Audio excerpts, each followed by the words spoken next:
Olá pessoal, tudo bem?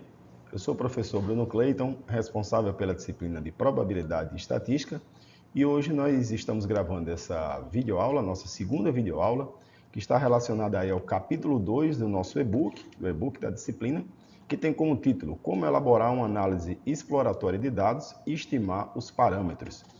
Eu gostaria desde já de fazer menção, de explicar um pouquinho desse título, do título dessa aula, que temos aqui termos aqui bem interessantes, né? Em se tratando desses termos, nós temos a primeira coisa aqui, ó, análise exploratória de dados. Né? Análise exploratória é um dos aspectos fundamentais da estatística ou algum dos aspectos fundamentais quando se trabalha com dados. Infelizmente, hoje nós temos os procedimentos de análise estatística muito desenvolvidos e praticamente todos eles sendo aplicados hoje a partir de plataformas computacionais, né? A partir de softwares ou de aplicativos ou de programas específicos. E, a meu ver, até essa parte de análise exploratória ela tem sido muito negligenciada, porque, como nós iremos discutir ao longo da disciplina, um conjunto de técnicas estatísticas só tem sentido a sua aplicação se você realiza uma análise exploratória inicialmente. Em que consiste essa análise exploratória? Como o nome já diz, exploratória significa, tem relação com o quê? Com explorar. Então, esse é o primeiro passo que deve ser feito quando se obtém um conjunto de dados, é explorá-los, no sentido de caracterizá-los, no sentido de verificar qual o seu comportamento em geral, como é que ele se caracteriza. Por quê? Porque a partir dessas características fundamentais, nós teremos aí possibilidades de aplicar algumas técnicas sim e outras técnicas não. Algumas técnicas elas pressupõem determinadas características prévias. Então, a partir dessas predisposições dos dados, né, nós teremos aí a aplicação de um conjunto de técnicas ou não. E isso é obtido a partir da análise exploratória, das análises exploratórias. Um outro aspecto fundamental que eu destaco aqui nesse título é exatamente parâmetros. Nós vimos na aula 1 a diferença entre parâmetros e estatísticas, né?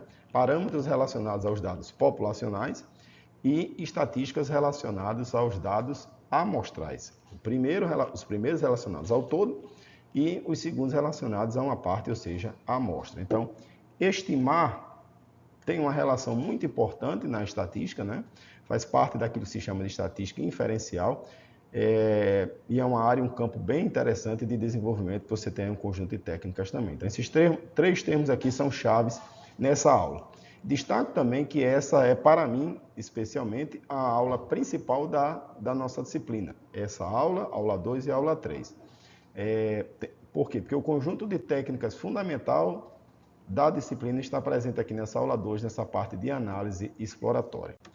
Bem, feitas essas observações iniciais, nós temos aí como objetivos de aprendizagem nessa aula diferenciar os principais tipos de variáveis, que aí são vários tipos, né? O primeiro conjunto se refere às variáveis nominal, ordinal, razão e intervalar. O segundo conjunto, as variáveis independentes e dependentes. O terceiro, as quali e quantitativas. E, por fim, o quarto conjunto, as variáveis discretas ou contínuas, né? Então, diferenciar esses tipos ou esses conjuntos de variáveis é fundamental que entendamos agora, para mais adiante termos condições de aplicar com tranquilidade as técnicas estatísticas.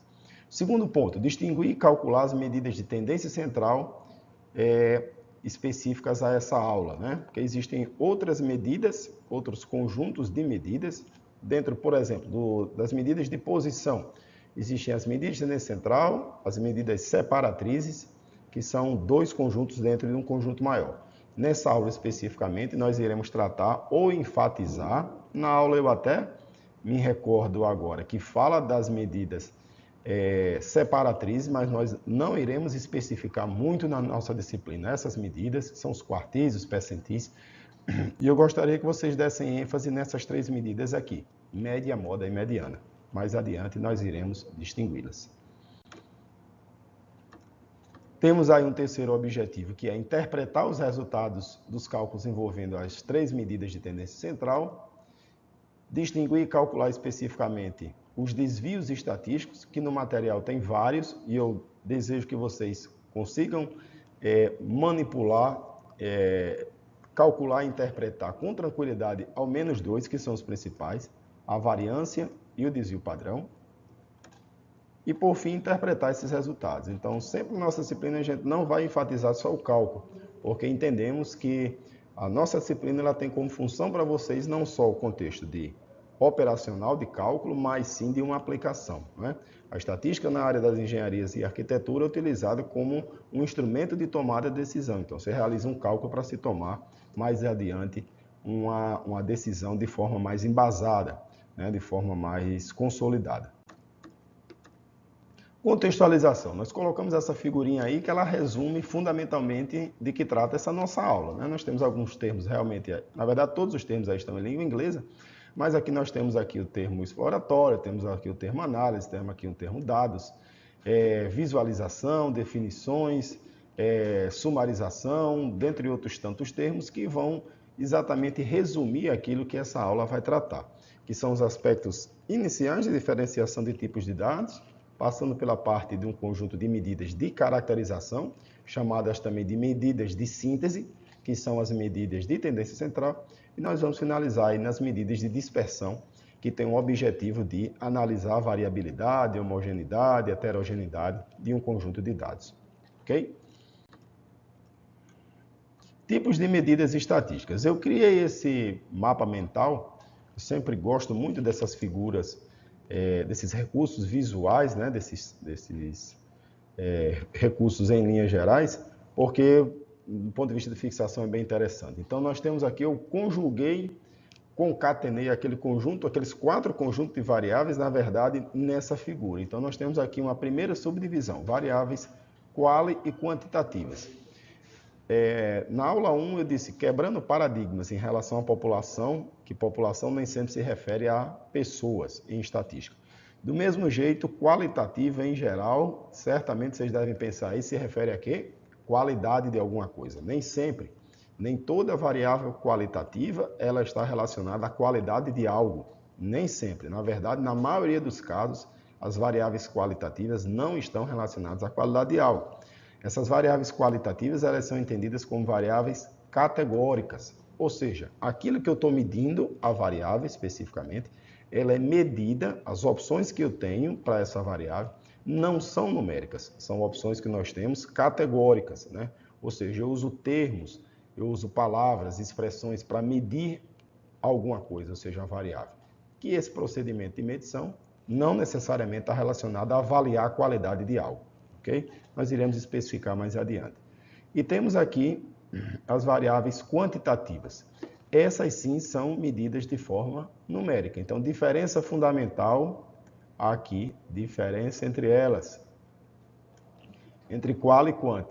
Estou medindo uma variável de forma numérica, muito aplicada também aqui à área das engenharias, à área de TI, à área de arquitetura e urbanismo. Avaliar de forma quantitativa, de forma numérica. Aqui eu vou avaliar de forma não numérica, ou seja, de forma categórica, utilizando termos ou expressões. Perceba que as variáveis qualitativas elas se subdividem em 2 grupos. Temos aqui as ordinais e temos aqui as nominais. Ordinal dá a ideia de quê? Ordenação, de hierarquia, dá a ideia de sequência, né? De gradação, né? Tem alguns termos mais específicos na área de engenharias, como gradientes em si. Então, um gradiente, às vezes nas engenharias, é medido de forma quantitativa, mas aqui tem uma conotação também relacionada a essa ordenação. Mas essa ordenação aqui que eu estou enfatizando, ela é dada de forma numérica? Não, de forma não numérica. Então, variável qualitativa ordinal significa dizer que eu estou medindo uma variável, que essa variável ela guarda em si uma ideia de ordem, de ordenação, de hierarquia. Variável qualitativa nominal, você tem uma não ordenação dessa variável categórica, ou seja, você não percebe nessa variável ideias de ordenação. As variáveis quantitativas, aquelas que são medidas de forma numérica, elas em geral são intervalares, e você tem aqui 2 grupos fundamentais, as variáveis discretas e as variáveis contínuas.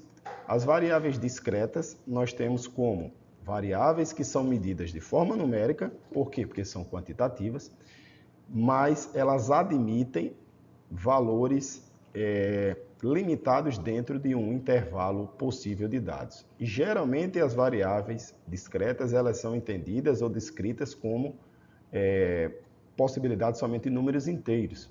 Já as variáveis contínuas, elas permitem serem descritas, ou seja, admitem serem representadas por números tanto inteiros como decimais. Ok? Diferença fundamental entre essas duas aqui, para fixarmos.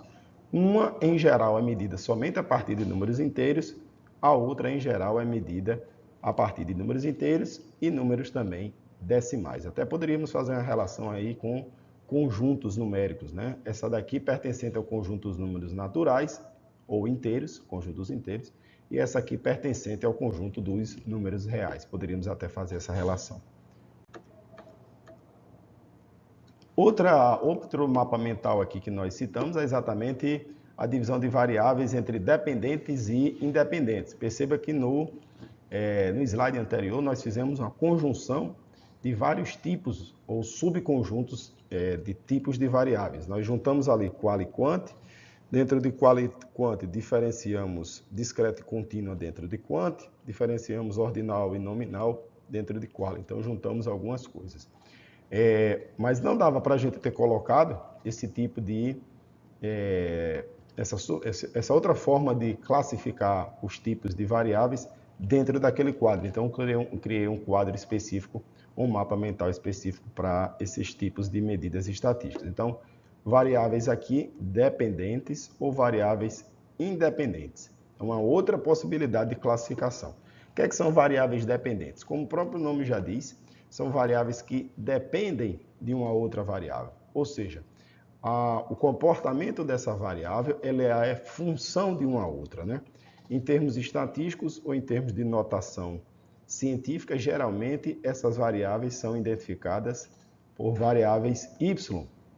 Também são chamadas de variáveis resposta ou de variáveis efeito. Por que efeito? Porque elas, a partir do comportamento de uma variável, geram um efeito que influencia nessas variáveis dependentes. Ou seja, você tem uma variável que ela é influenciada ou é função do comportamento de outra variável. As variáveis em questão que eu estou citando aqui são as variáveis independentes, que em geral são identificadas por x. Aí você vai ter alguns modelos que na aula 3 nós iremos tratar, modelos de regressão, por exemplo, em que você pode ter uma variável dependente e pode ter uma variável independente. Pode ter uma variável dependente e pode ter várias variáveis independentes. Ou seja, aquilo que eu estou estudando, que é a minha variável dependente, ele pode ser função de uma variável somente, que em termos práticos isso dificilmente ocorre, ou ele pode ser função de várias variáveis. Na prática, o que é que significa? O que eu estou estudando pode ser função de várias variáveis, ser função de vários elementos, de vários fenômenos, ou pode ser função de um fenômeno só. Em geral, você tem aí vários elementos influenciando a ocorrência de alguma coisa, né? Então, temos aí essas variáveis independentes, também chamadas de preditoras, ou de variáveis causa, né? Tem várias nomenclaturas para essas variáveis, ok? Exemplos. Certamente vocês devem ter pensado, poxa, o professor não citou nenhum exemplo ainda. Eu organizei aí o nosso material de forma bem sistemática para que vocês entendam teoricamente e depois a gente entenda um pouquinho na prática. Então, trago aqui alguns exemplos de variáveis qualitativas especificamente, né? Mas qualitativas ordinais. Vimos lá atrás que as qualitativas podem ser ordinais ou nominais. Eu gosto sempre de começar pela ordinal porque a ideia de ordenação, de hierarquia, nós conseguimos aí entender e diferenciar mais facilmente. Variáveis qualitativas ordinais significa o quê? Ou temos como exemplo o quê? Escolaridade é uma variável qualitativa ordinal? Sim, você tem lá o nível fundamental, que está abaixo do nível médio, que está abaixo de uma graduação, que já é um ensino superior, que está abaixo de uma pós-graduação em nível de especialização, que está abaixo do mestrado, que está abaixo do doutorado. Ou seja, você tem uma hierarquia, uma gradação, uma ordenação natural dessas coisas. Próximo aqui, exemplo, severidade térmica. Então, severidade térmica é algo que é muito utilizado tanto na engenharia, como na arquitetura, como em outras variáveis, geociências em geral. Severidade térmica, você tem lá a temperatura muito quente, quente, normal, frio, muito frio. Então, essas categorias, perceba que eu estou medindo a partir de palavras, não estou utilizando números para medir. Severidade, a condição, qual a condição? É muito frio? É frio? É normal? É quente? É muito quente? Então você tem aí as opções dessas variáveis, são termos, são expressões, são palavras. Categorização do nível de umidade do ar. O que é que significa isso? O ar, a condição do ar, ou a concentração de água na forma de vapor, né? A umidade pode ser medida de várias formas, dentre elas a umidade relativa do ar, medida em porcentagem. Então, a categorização disso, você tem o ar pode estar numa condição, ou em algumas classificações climáticas se usam, por exemplo, super úmido, úmido, normal, seco, muito seco. Então, veja que eu estou usando categorias para medir essa variável. Qualidade de um material. Então, a qualidade de um material eu posso utilizar lá de péssima qualidade, qualidade ruim, normal, muito boa, boa. Veja que as opções são sempre termos e expressões. Tudo tem uma ideia de ordenação. Próximo tipo de variável qualitativa, nós temos aí as qualitativas nominais. Veja, por exemplo, o gênero. Você tem uma ideia de ordem aí, masculino e feminino? Não, não temos ideia de ordenação. Não existe uma ideia de superioridade, de acima e abaixo, né? Então, gênero masculino e feminino, que por sinal em algumas classificações, inclusive, hoje reconhecidas pelo próprio IBGE e pesquisas, inclusive, você tem lá masculino, feminino e outros, né? De modo que a pessoa se reconheça da melhor forma que achar interessante e que assim possa ter um instrumento identificador da sua condição. Geralmente, quando se tem outra, se pede especificação, já que tem aí várias subcategorias. Então, gênero, você tem ideia de ordenação? Não. Naturalidade, ou seja, o local onde se nasceu, a cidade especificamente, também não tem ideia de ordenação, a palavra especificamente. Nacionalidade, tipo de empresa, né? A empresa de que tipo, né? Então, não tem ideia aí, tipo de material utilizado, você também não tem a ideia aí de ordenação. Variáveis quantitativas, aí nós temos os dois conjuntos, discretas e contínuas. Nas discretas, nós temos aquilo que eu falei anteriormente, são variáveis que admitem somente, em geral, números inteiros. Então, tudo que é princípio de contagem, especificamente, são associadas às variáveis quantitativas discretas. Então, número de clientes, você não tem 1,72 clientes, 2,28 clientes, 53,5 clientes. Ou é 53 ou 54, ou 2 ou 3, ou 1 ou 2, né, especificamente. Então, número de clientes, número de fornecedores, número de projetos, número de vendas, número de acidentes registrados, demissões, admissões, dentre outras tantas coisas. São infinitas, né? Essas variáveis. Então, todas são quantitativas discretas. Variáveis quantitativas contínuas. As contínuas nós temos aí inúmeras variáveis também. Tudo aquilo que está relacionado a variáveis monetárias são variáveis quantitativas contínuas. Ou seja, tudo relacionado a dinheiro, receitas, nesse caso a receita em termos de rendimentos, receitas, despesas, lucros, faturamento, temos aí variáveis físicas como temperatura, temos aí distância, temos altura, temos altitude, todas elas admitem tanto números inteiros como números decimais. Passamos para a segunda parte dessa aula, que é o estudo das medidas de tendência central. Eu disse que são 3 e eu coloco logo a diferença, a observação específica de cada uma para que visualizemos. Então, nós temos aí média, moda e mediana. Primeira delas, a média, muitíssimo conhecida, principalmente a média aritmética simples. Existe na literatura várias médias, tá? Tem a média aritmética simples, tem a média aritmética ponderada, existe a média geométrica, existe a média harmônica, existem médias móveis, existe uma variedade muito grande de médias. A nossa disciplina, nós iremos trabalhar especificamente com médias aritméticas simples e ponderadas, ok? Então, o que é uma média? O valor em torno do qual os demais dados se distribuem. Nos dá sempre um valor, nos dá sempre um reconhecimento geral, né? Uma visão de todo da variável trabalhada. Então, se eu tiver 1000 dados, calcular uma média, eu vou resumir esses 1000 em um único dado. Se eu tiver 500 dados, eu vou resumir esses 500 em um único dado. Por isso que eu disse lá atrás que essas 3 medidas aqui de tendência central também são chamadas de medidas síntese, porque elas vão sintetizar o conjunto de dados que eu tenho, o N que eu tenho, seja um N maiúsculo ou um N minúsculo, população amostra, em um único dado. Então, a média serve para nos dar um reconhecimento geral. da variável que se está trabalhando. A moda está relacionada aí àquilo que ocorre com maior frequência, aquilo que se repete mais, aquilo que está mais em evidência. Então, são termos-chave. Visão geral, média, valor em torno do qual os demais se distribuem, média. Moda, mais frequente, se repete mais em evidência, é o que se chama de moda. E a mediana, ela tem várias aplicações estatísticas, inclusive em alguns modelos, em algumas técnicas, modelos matemáticos e estatísticos, inclusive. Mas em termos iniciais, nós iremos dizer que a mediana ela vai dividir um conjunto de dados, que pode ser fruto de uma população ou de uma amostra, em duas partes, 50% abaixo, 50% acima desse valor. Então, se eu tenho, por exemplo, coletei dados temporais, né? 30 meses analisados, né? De alguma variável, suponhamos temperatura. Os últimos 30 meses a temperatura média do ar. Então, se eu calculei a mediana, eu vou ter lá um valor, a temperatura, em graus Celsius, e essa mediana vai me dizer que em metade dos meses, ou seja, em 15 meses, dos 30 em 15 meses analisados, nós tivemos aí uma temperatura abaixo daquele valor.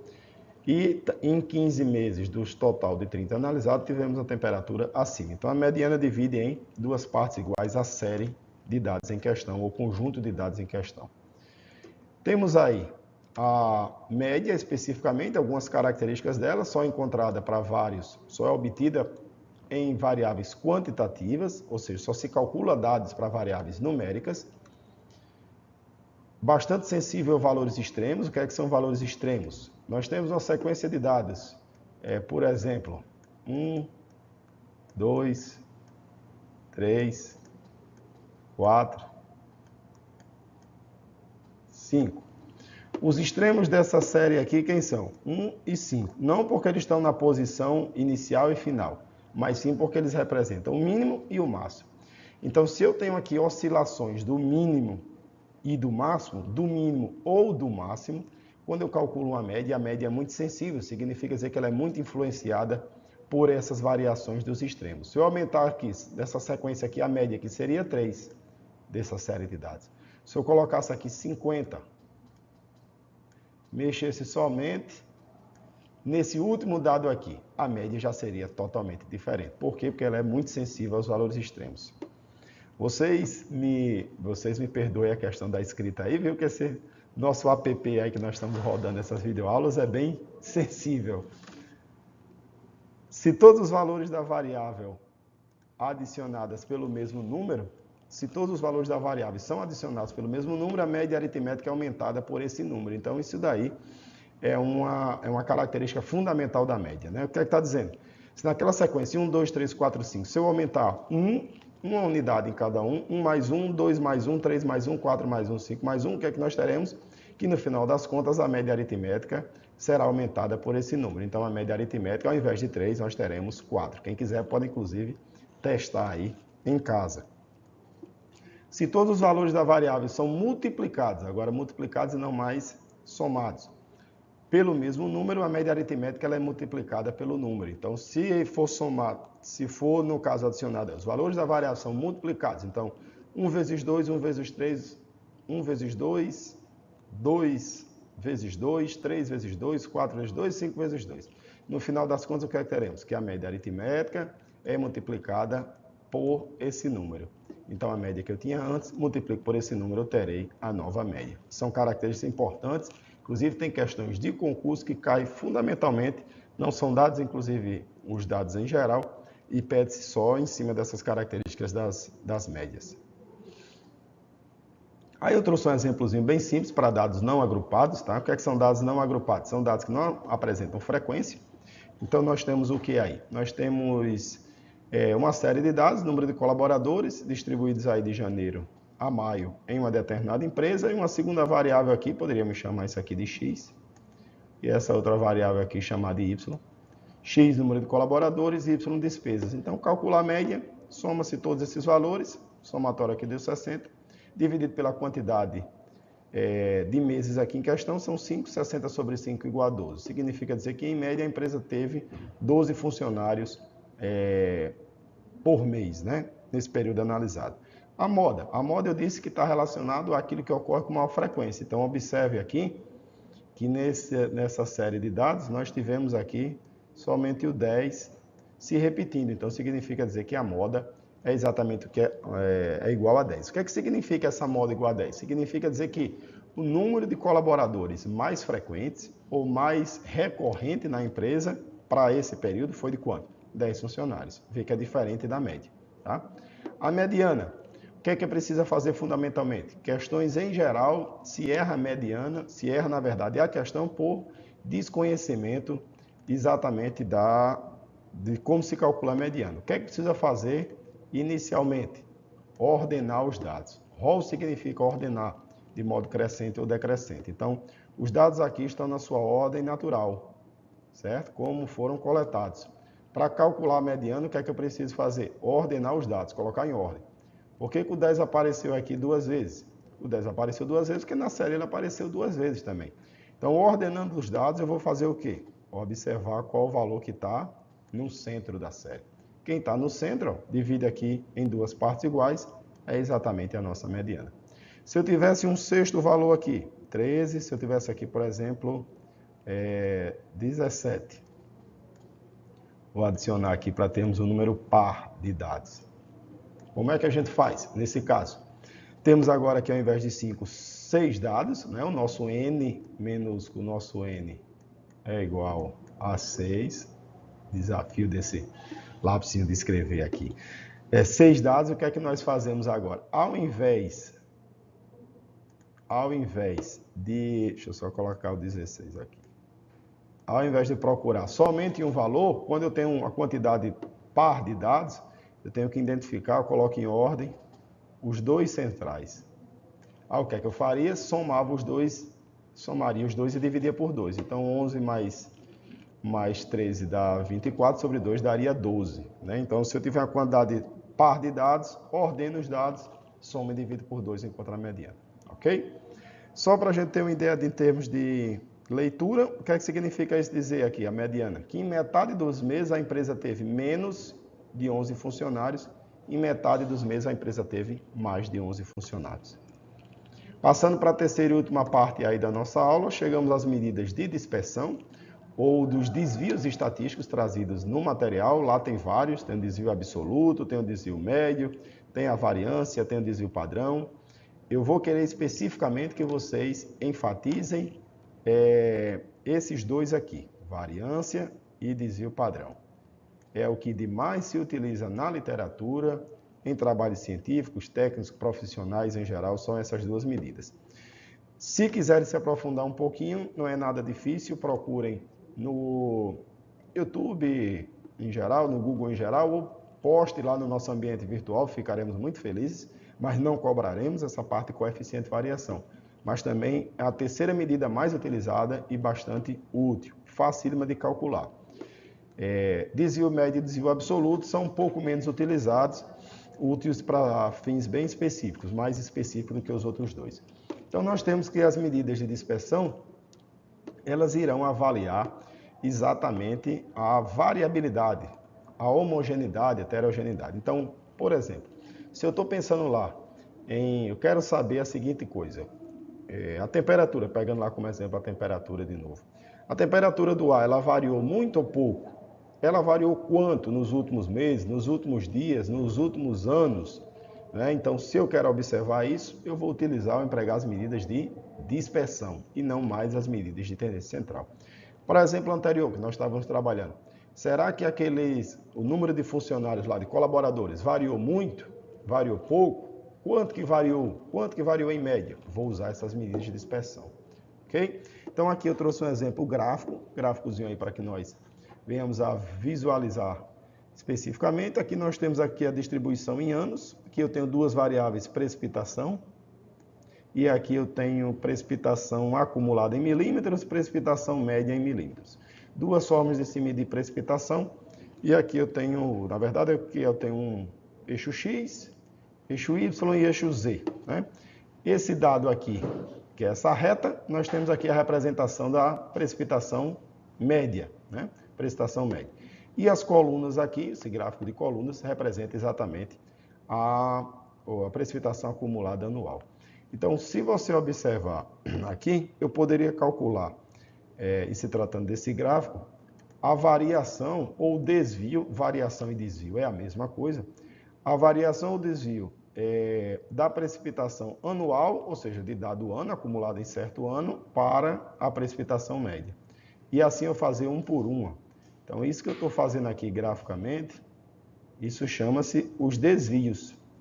Eu vou até explicar, nem ia mencionar, mas isso aqui é o que se chama de desvio absoluto. Absoluto vem de se levar em conta exatamente a unidade da variável que está sendo medida. No caso aqui é em milímetros, precipitação em geral se mede em milímetros. E aqui nós temos exatamente os desvios absolutos, ou seja, o quanto que em cada ano acumulado se divergiu, se diferenciou da média histórica, né? Da média histórica aí, para essa localidade aí que eu não citei qual era. Então, esse é o desvio absoluto. A variância vai medir o quê? A variação média ao quadrado. E o desvio padrão vai medir a variação média, ou seja, aqui nós tivemos um conjunto de variações, cada um desses é uma variação. Em geral, qual foi a variação aí? Qual foi a variação média? Então, é o desvio padrão quem vai me dar. A variância vai me dar a variação média ao quadrado, que na prática, para fins bem práticos mesmo, serve para muito pouca coisa. Mas se calcular ela, porque o desvio padrão, ele é função da variância. Em geral, eu calculo o desvio padrão depois da variância. Para calcular o desvio padrão, eu preciso da variância. Ok? Vamos ver como é que funciona isso na prática. Preciso dessas duas fórmulas aí para operar aquilo que eu estou falando.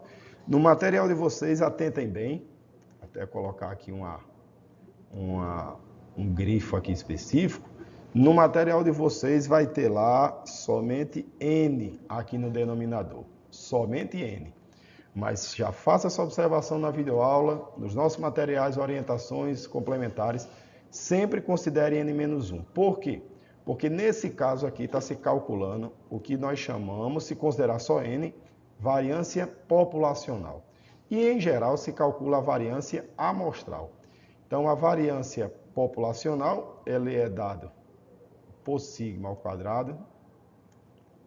Horrível esse sigma, mas vai ficar assim mesmo. Sigma ao quadrado, né? Então, ela é essa mesma forma, só que no denominador aqui nós temos N. E, em geral, como se calcula ou se trabalha, em geral, com amostra de dados, então eu vou trabalhar sempre, vai ser o cálculo dessa forma e aqui no denominador N-1, ok? Essa vai ser uma diferença significativa aí, se tratando do cálculo. Aqui temos a descrição, tínhamos a descrição no slide anterior, e vamos à aplicação. Aqui eu tenho para aqueles mesmos dados, né? Número de colaboradores, e eu quero calcular o desvio médio, né? Eu disse que o desvio médio ele é representado por S, que é o desvio padrão. Mas antes do desvio padrão, eu tenho que calcular S2, que é a variância. Então, primeiro eu calculo esse e em seguida eu calculo o desvio padrão. Então, nós temos aqui a sequência de dados e eu tenho uma forma bem, eu acho que é mais prática, de calcular essa variância. A primeira coisa que vocês têm que calcular, se não vier na sequência de dados, é a média. Por quê? No gráfico anterior, o que é que eu fiz? Vi a diferença entre cada ponto e a média. Quanto que a precipitação acumulada em dado ano se divergia da precipitação média em geral, que a gente chama de série histórica. Então, a primeira coisa que eu tenho que fazer é calcular a média, para ver o desvio absoluto. Essa colunazinha aqui, ó, se a gente for identificar, isso daqui é exatamente o desvio absoluto. Ou seja, a diferença entre cada dado e a média. 10 menos 13, temos aqui menos 3. 16 menos 13, temos aqui 3. 11 menos 13, temos aqui menos 2. E assim sucessivamente. Desvio absoluto. Eu quero desvio absoluto? Não. Eu quero calcular o desvio médio, que é dado por quem? É dado pelo desvio padrão. Bem, depois de calcular esse desvio absoluto, o que é que eu faço com ele? Eu calculo o desvio absoluto ao quadrado. Ou seja, eu pego esses valores aqui que eu já encontrei, os valores que eu já encontrei, o que é que eu faço com eles? Eu elevo simplesmente ao quadrado. Então, menos 3 ao quadrado, 3 ao quadrado, menos 2 ao quadrado e assim sucessivamente. Certo? Estou encontrando o desvio absoluto ao quadrado dos dados. Por que eu preciso calcular isso? Na verdade, o que eu quero efetivamente é isso aqui, ó. é o somatório do desvio absoluto ao quadrado. Ou seja, o somatório de xi menos x média ao quadrado. Primeiro eu faço xi menos x média, depois eu pego esses resultados, elevo ao quadrado e no final somo esses valores aqui. Somando esses valores, chegaremos a esse. Ok? Para que eu fiz isso? Para que eu fiz isso? Para aplicar direto na fórmula. A fórmula, se nós voltarmos lá, vocês vão ver que é somatório de xi menos x média ao quadrado. Isso no numerador, dividido por n menos 1, certo? Então, o 56 lá, que eu encontrei no finalzinho, já corresponde aqui, ó, tudo isso.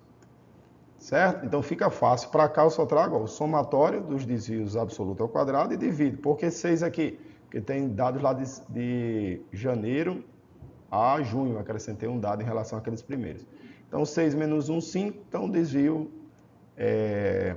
a variância, no caso, que é o desvio absoluto ao quadrado. Desvio absoluto ao quadrado dividido por n menos 1. Então, você encontra aqui a variância 11,2. O que eu quero? Eu quero o desvio padrão, que aí para encontrar o desvio padrão, ó, muito fácil, o que é que eu pego? Esse S2 aqui, quem é? É quem eu calculei aqui, a variância. Então, sempre que, objetivamente, calculou a variância, você extrai a raiz, que aqui obviamente não tem o índice, mas é 2, sempre será 2. Extrai a raiz quadrada da variância, você encontra o desvio padrão. Está resolvido a questão. Ok? Como é que se interpreta aqueles dados lá? Lembrando sempre, desvio padrão, variância, desvio padrão, a variação ou desvio, o desvio médio de uma série de dados. A variância serve exatamente para você calcular o desvio padrão. Finalizando a nossa aula, não esqueçam, como citamos na aula 1, de postar suas dúvidas e questionamentos no nosso fórum, de acompanhar as postagens e orientações da nossa tutora.